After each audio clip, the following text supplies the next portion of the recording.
Oi, gente. Pois é, o ministro do Supremo Tribunal, Luiz Fux, saiu em defesa da Operação Lava Jato e disse que a anulação da Lava Jato levaria o respeito ao Supremo para o esgoto. Ele deve achar que o Supremo está com respeito em alta, né? E eu tenho algumas informações para passar para ele, né? Que o Supremo não está com essa bola toda, não.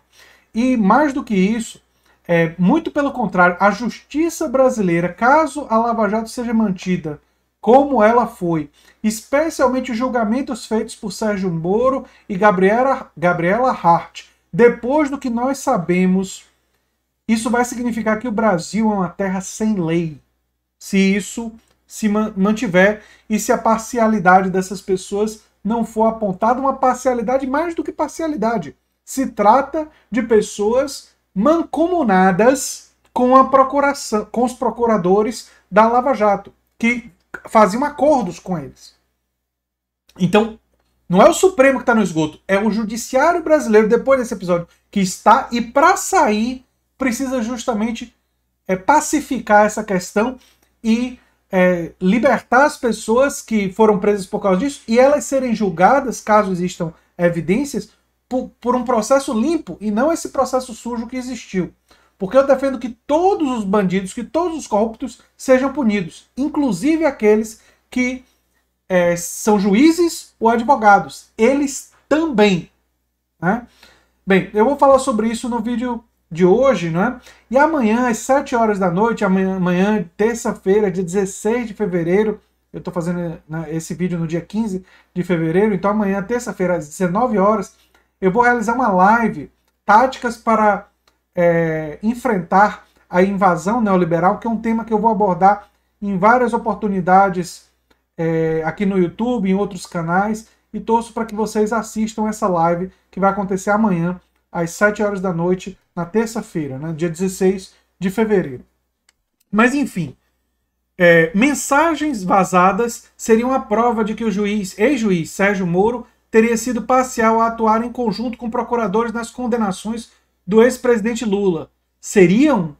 Aí eu questiono a linguagem. Não, elas são a prova que ele estava atuando em conjunto, né? Vamos corrigindo, né, esses detalhes, né?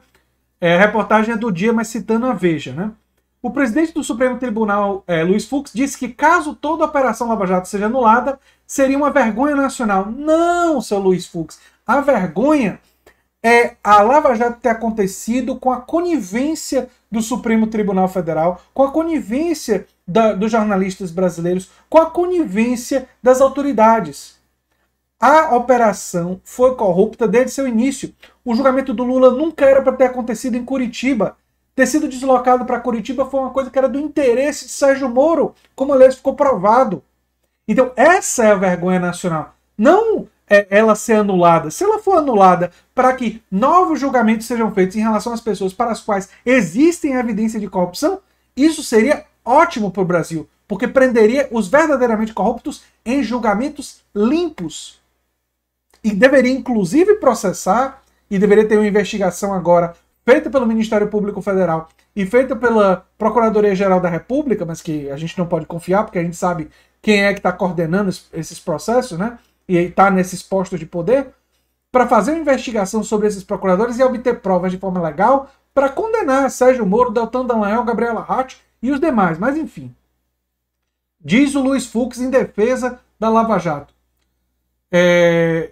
Não quero nem pensar nisso, um absurdo, uma vergonha nacional. O respeito ao STF vai para o esgoto, disse ao ser questionado por interlocutores. Não, Luiz Fux, o respeito ao judiciário brasileiro vai ao esgoto se a parcialidade de Moro não for atestada pelo Supremo, tendo em vista que ela já foi provada, que ela foi evidenciada, que as mensagens coletadas pelos hackers já foram autenticadas, inclusive pela Polícia Federal, que essas mensagens, inclusive, tiveram várias comprovações. Não é? Mas vamos lá. O ministro é um dos grandes defensores da força-tarefa. Em novembro, ele já havia afirmado que não permitirá que haja uma desconstrução da Operação Lava Jato. O governo Bolsonaro já destruiu a Lava Jato. A Lava Jato já não está mais em operação durante o governo Bolsonaro. Né?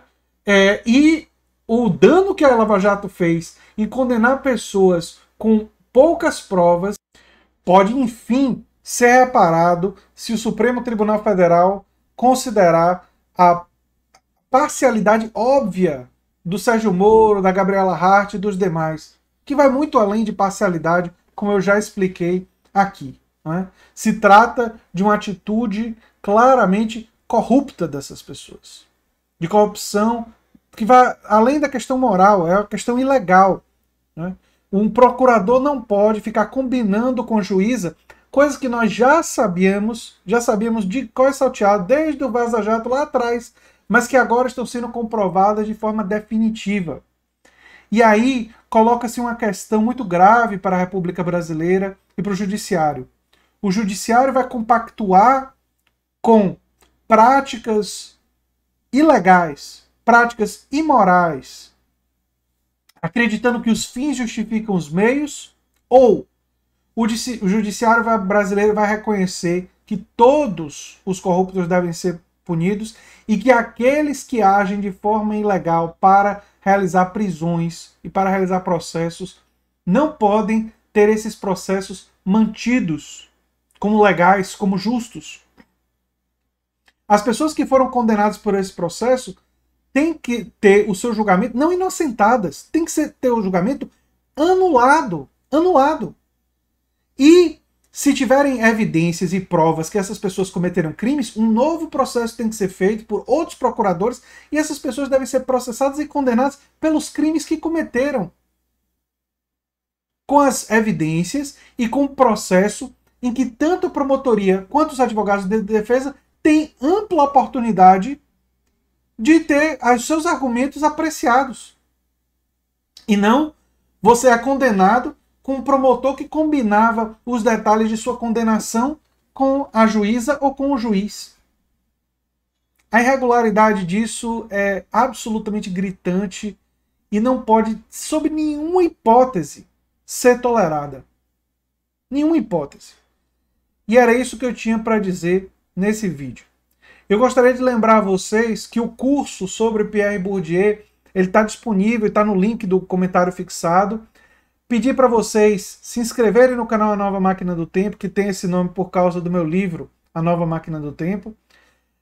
Pedir para vocês, se vocês não forem se inscrever no curso porque acharem caro ou porque não tem tempo, vocês podem divulgar o curso em suas redes sociais ou até encontrar uma pessoa que vocês conheçam que se interesse por sociologia política, que se interesse por filosofia, que se interesse por reflexões de ciências sociais e humanas e levar o curso a ela e convencer ela a fazer esse curso, que é um curso que eu acredito que vai dar acredito que vai contribuir para a formação das pessoas e que vai dar certificado, enfim, contribui aí com as pessoas e que vai ser uma forma de eu voltar a ter um espaço de sala de aula, que é uma coisa que eu como professor adoro.